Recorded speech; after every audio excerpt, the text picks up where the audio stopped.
Hello, and welcome to this overview of a study we carried out recently with Peter Field and the IPA, in which we show the impact that emotional video advertising has on long-term brand and business outcomes. Peter Field is a marketing effectiveness consultant who's co-authored several groundbreaking studies with his research partner, Les Binet, using campaign data compiled by the Institute of Practitioners in Advertising. We decided to work together because of a shared interest in emotional advertising, creativity, and brand building. One of the key findings from Binet and Field's 2013 study, the long and short of it, was that emotionally led campaigns outperform rational campaigns when it comes to driving brand and business outcomes. This is true in the first year of the campaign, but as you can see in these two charts, the gap in performance widens considerably over time, particularly when it comes to brand building.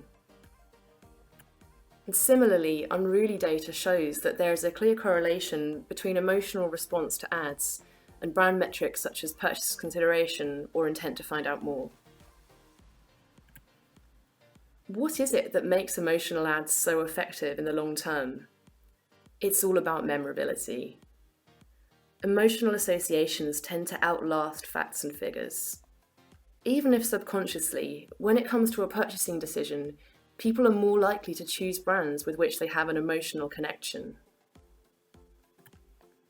Unruly EQ is all about maximising campaign effectiveness through the power of emotion. Using emotional testing and targeting, we ensure first off that creative is as intrinsically emotive as it can be, and then that it reaches the most emotionally receptive audience. To ensure we're capturing data holistically, we use facial coding to understand the instinctive response, which is called System 1, followed by survey methodology to measure the more considered response, which is called System 2. Here's an overview of the Unruly EQ metrics which fed into the study. We look at 18 different psychological responses, encompassing positive emotions, negative, cognitive, and primal responses. We also look at recall, brand perception, intent to purchase, share, and find out more.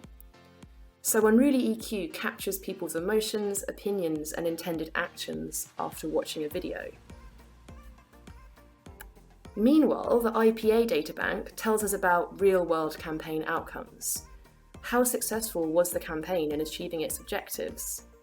These are split into three key areas: brand, business, and activation effects.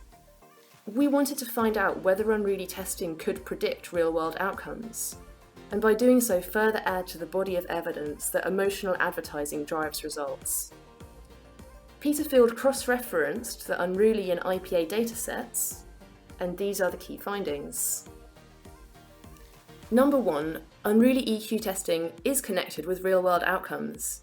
We found strong correlations between our emotional metrics and the IPA's brand and business metrics.